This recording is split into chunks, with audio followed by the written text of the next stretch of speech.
Hello everyone, welcome back to another episode of Faith for Dummies, aka us, because we're dummies too. Hi Izzie. Hi Rob, how are you? Yeah, good, thank you. How are you? I'm good, thanks. Yeah, I don't even know what day of the week it is, to be honest. I'm so busy, but I'm good. I'm very good. Yeah, I've had a very busy week, and last week was really busy as well. As at the time of recording, I'm about to have like a week off, so I'm very excited Nice. about that. But when this comes out, I will have already had my week off, so who knows? Hopefully, I feel relaxed. Yeah, good. I hope so too. But we'll see when we record the next one. That's if we record them in the right order as well. Well, there we go. There we go. Anyway, Keep you on your have toes. you got any dummy moments this week? Yeah, for some reason, they've all just stacked up recently, haven't they? They really have, yeah. I'll tell you a slightly smaller one and a bigger one. So a little one first. There is a building in town which has got an estate agent or something called Clifton, I think it is.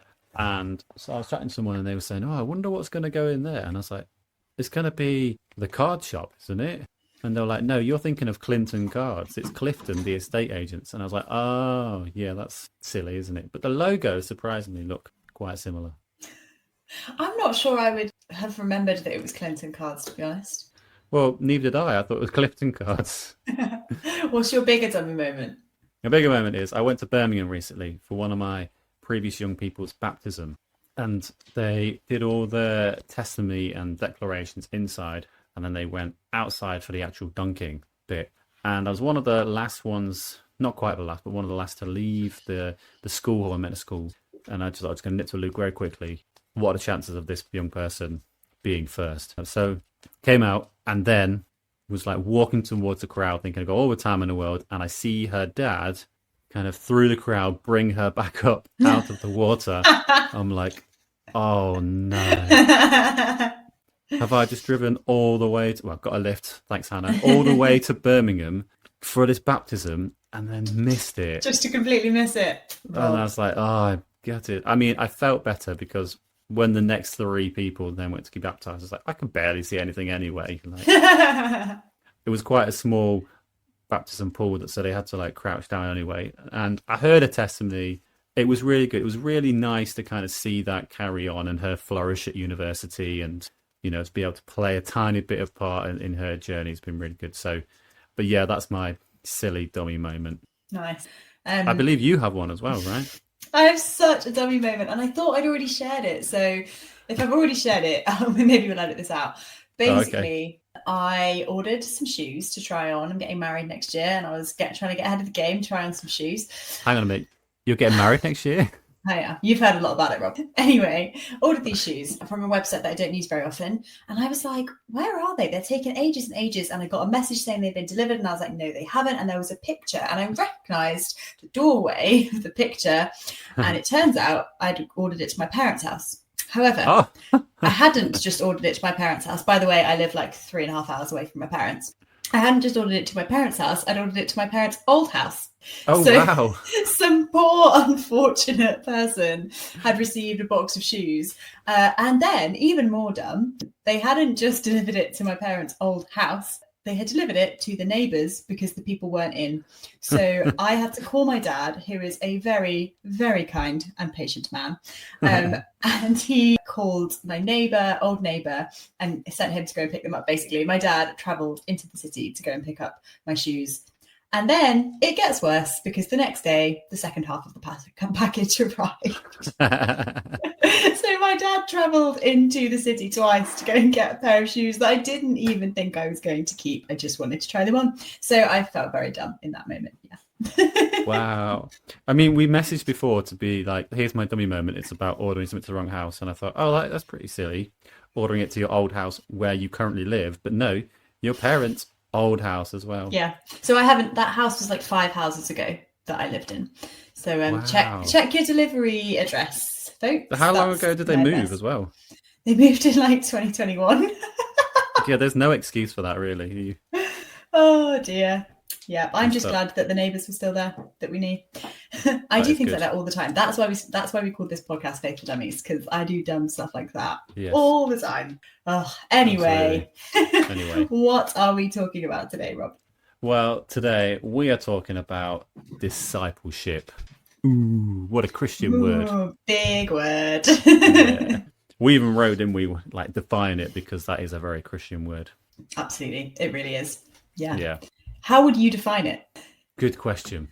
Sometimes it's the easy questions that catch you out a bit, isn't it? I think I would just describe it as journeying alongside someone or a group of people, and between you all trying to grow closer to Jesus, be a better Christian. And that's probably not even all of it, but yeah, that's what I would start with.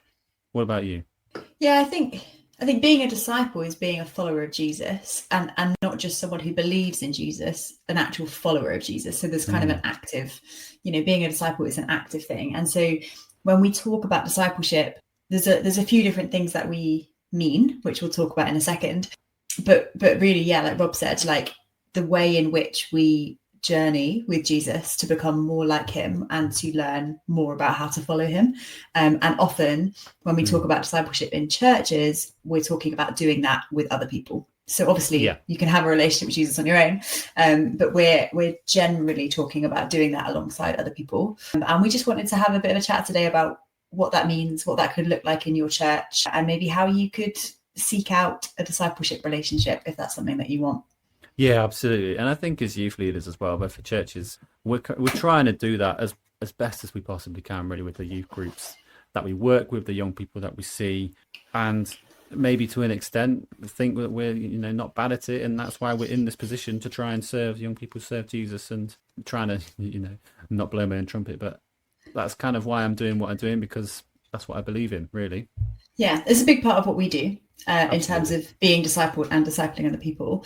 And I was just going to say, in the Bible, we hear about discipleship. We don't always hear that exact word, but the Gospels kind of begin and end talking about discipleship, really. Like Jesus gathers his disciples. If you've been around church for a while, you'll know that there's 12 disciples that go around with Jesus, but there are also more people that follow Jesus too. And then right at the end of the Gospels, Jesus gives our command, which is to go and make disciples of all nations and teach people. So I think the Bible, the Gospels are very full of what does it mean to be a disciple? That's kind of what he's trying to teach his followers in that. Yeah. And so, Izzie, I believe that you've actually got some examples from the Bible for us to have a look at as well, don't you? Yeah. So I think the book that comes to mind when we talk about discipleship is Titus, which is a very little book in the Bible, very easy to read. But it talks about how older men and women, Christian men and women, should be teaching younger Christian men and women about how to live. So if you're slightly older, you've been a Christian for a bit longer, this book of the Bible is talking to you about living a godly life and teaching others to do the same, and what that looks like, including knowing the gospel, knowing what the message of Jesus is and teaching that to others, but also just the way that you live, maybe the things that you say yes and no to, and all that sort of thing. There's loads of good stuff in that book, but the point of it being that we don't do this journey alone, and that actually within a church there are people who have known Jesus for a lot longer, and they can be there to help us and to guide us. And so whatever age we are, there should hopefully be an older Christian in our lives that maybe we could go to for advice and guidance. And hopefully there'll also be younger Christians in our lives that we can lead along the same kind of path. Mm. Yeah, great. And Titus really explores the discipling really of Timothy from Paul. Yeah. And how he's sent, I think he's sent, isn't he? Yeah, I think we could say that Paul disciples Timothy. Timothy is someone who has learned from Paul and goes out kind of on mission with / from Paul's teaching about Jesus. So that's a great example of discipleship and what we can do in order to kind of prepare people to share Jesus for themselves. Yeah, cool. So Izzie, have you got an example then of what discipleship looks like in your life? Yeah, I think very simply, when I was 16 and I joined a church, the youth worker, she used to take me out for a coffee every other week or something like that. And we would just talk about life, we'd talk about school, we'd talk about boys, we'd talk about loads of stuff. But we would also often be reading a book a Christian book together or be reading some of the Bible together. So maybe we'd study a psalm or we'd be reading through something. But, I'm a reader, so we would often read books as well and talk about how that related to our lives. And then for me now as well, now I'm discipling a couple of young people in my church. So one of them, we're going through a book about what it means to be a Christian and kind of the basics of that. Another one, we've read through a couple of Bible books together, just studying it kind of week in and week out. So it can look different for everybody, basically, but that's what it's looked like in my life. What about you? Yeah, I think I was on a year out program in Manchester after college, and they had a very deliberate mentoring scheme of which adult in this charity is going to mentor the young adults that come through here. And mine was a great guy. I think I had the best mentor out of all of them, which I really hit a jackpot with this guy. And he's a guy called Tim, and he worked doesn't really matter where he worked, but he worked in prisons as almost like a help to the chaplain, lots of different things. And he just had this big heart for all the people that he engaged with, but also with me as well, like as its mentee. And me coming as a bit of a nervous, anxious 18, 19-year-old and just loving me for who I am and buying me lunch every week. So yeah, I think it's important to remember that those people that have inputted into our lives in the past as well as us doing it in the future, and it will change. There are countless people I think that have inputted into my life, either in a formal capacity or not, to help disciple me, and there'll be people that carry on doing it and hopefully carry on doing it until I'm really old as well. Yeah, absolutely. So I guess that's what it's looked like in our lives, but Rob, could you maybe just explain some of the different ways that discipleship could work? Because I think if you've heard that word before, you might think I've got to find an older mentor in the church and there's no one I can go to, or you might think there's just one way of doing it. But could you explain maybe a few different ways that you could experience discipleship? Yeah, of course. I think the main one for me in my context, my ministry, is mentoring. Actually, no, I don't think that's the main one. One of them is... No, actually, I disagree with myself. The main one I'd probably say is peer-on-peer Bible studies, discussions, youth groups that we have where we're doing it all together. And that is a group dynamic, people saying different things and lots of opinions, lots of doing it all together. Really, really like good stuff and just great for being discipled and thinking what people think and learning from each other. Yeah, really, really good.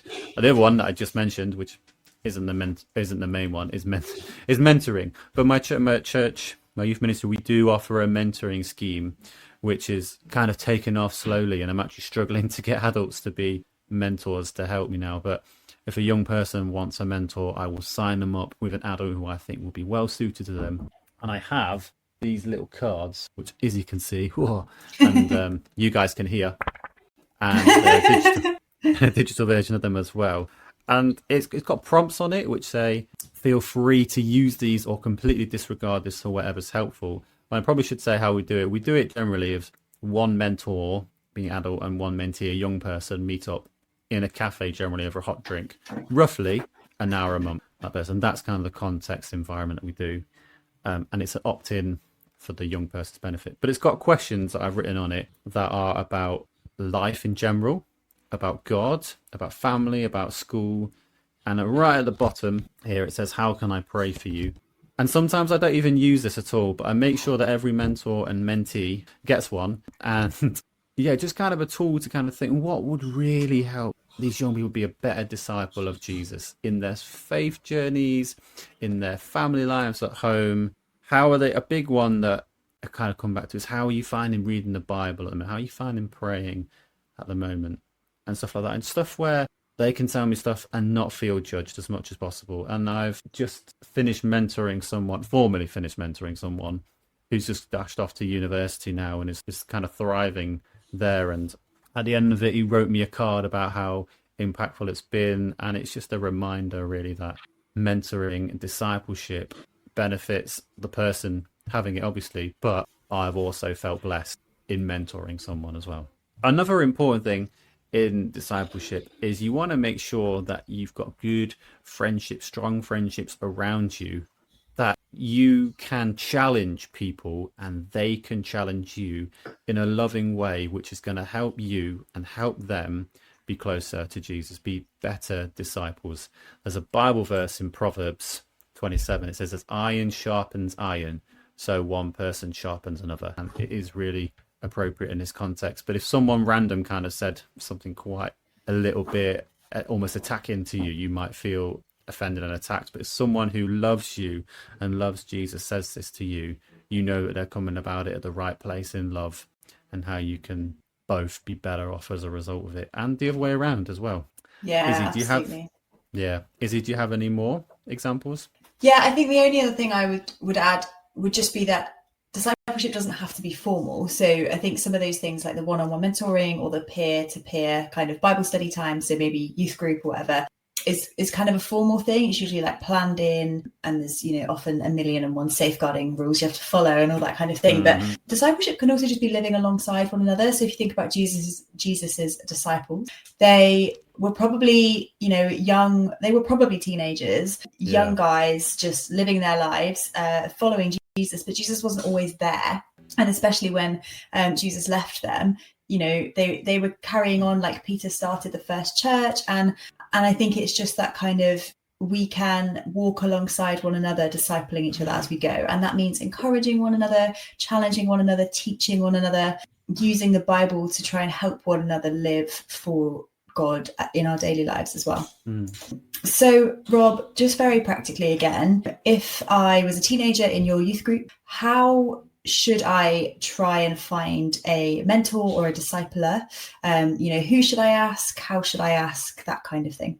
Yeah, good question, Izzie. I think if you're part of my church, come chat to me and we'll kind of try and work that out together. But that's what I think I would start off by recommending wherever you are. If you're part of Izzie's church, go chat to Izzie first so you can compare opinions. But I would look for someone generally older, but not always, especially as an adult, but someone I think who just seems well grounded in their faith. No one's perfect, and they will probably be flattered at the fact that you think that they're well grounded in their faith, but someone who appears to be living out their faith in a real life way in whatever environment they are, whether they're working or retired, someone who seems quite mature. And sometimes it's hard to spot that, but also there's an important part of they've got to be like a nice person and the right character for you as well. They don't have to be exactly the same, and sometimes that is good. But you want someone who has got the ability to love you in a tough way sometimes, as well as loving you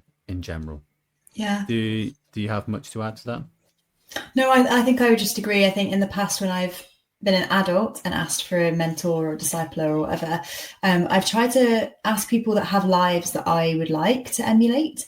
So there are some very godly women in my life, in my church. I like that. Yeah. You know, I've recently asked somebody I know to start discipling me because she's the kind of leader that I want to be. So she's maybe 10 years older than me, and I would just love to be a leader like her. So I love the way that she parents. I love the way that she conducts herself in terms of on a stage, but also in group meetings and in her marriage and in her parenting and all those kinds of things. So it's not always easy to see every aspect of someone's life, but if you do have a youth leader or you know, a minister or just an older person in your church who you think, yeah, I kind of want to be like them when I'm grown up, then maybe just tell them that and ask if they'd be willing to disciple you.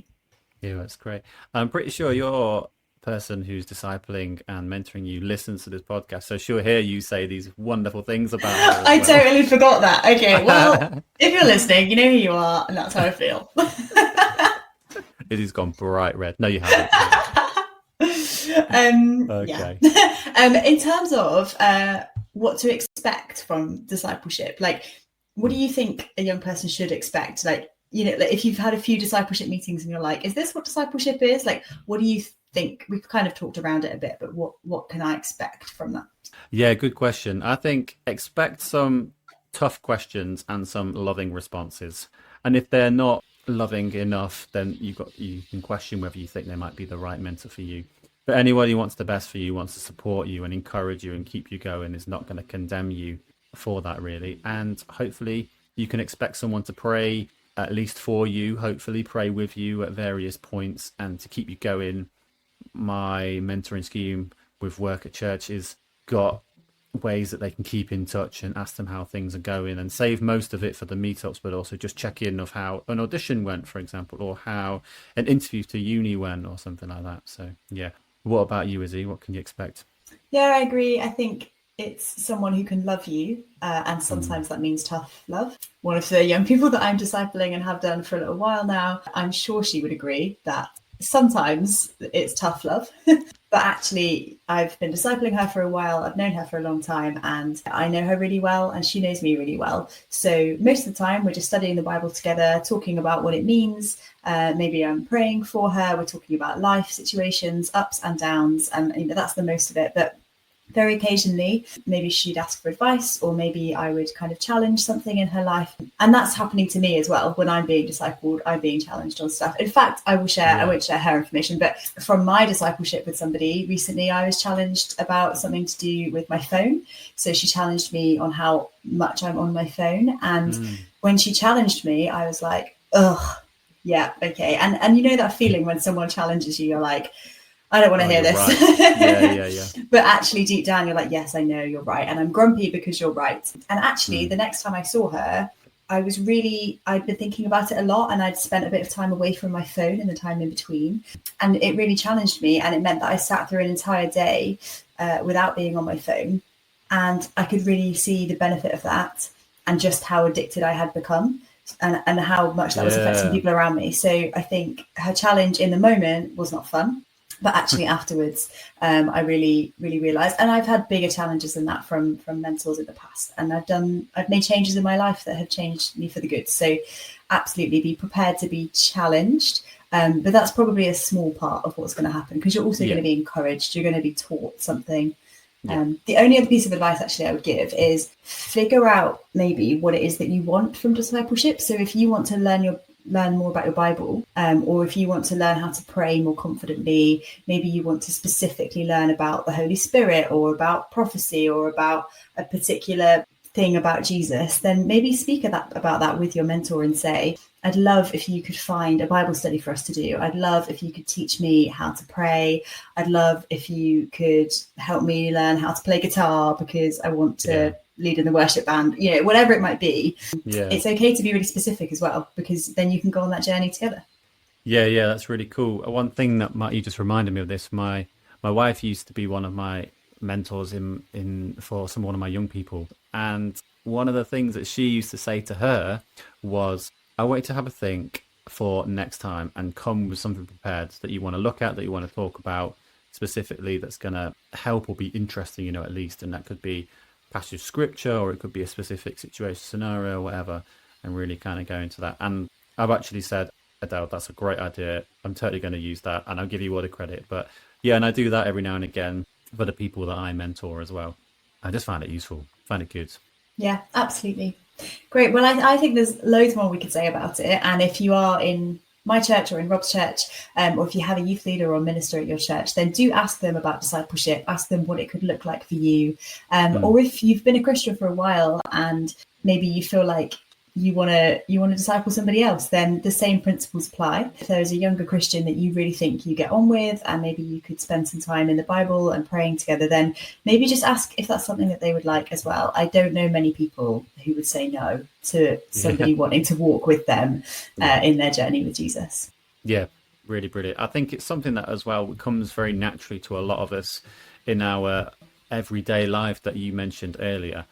And that's just really good practice to be. And the more we're striving to be like Jesus, the more that I rub off on people just naturally, really, not trying to actually mentor someone, but just disciple them just by being with them. And yeah, one time for me that happened was when I wanted to join a specific youth group. I did, because I really liked their culture, the way that they were hanging out with each other, and their enthusiasm to just want to learn more and stuff that I'd never really seen from a youth group. And that kind of spurred me on, because I was like, oh, I believe all this and everything. And that was just really good for me in my own faith journey as well. So yeah.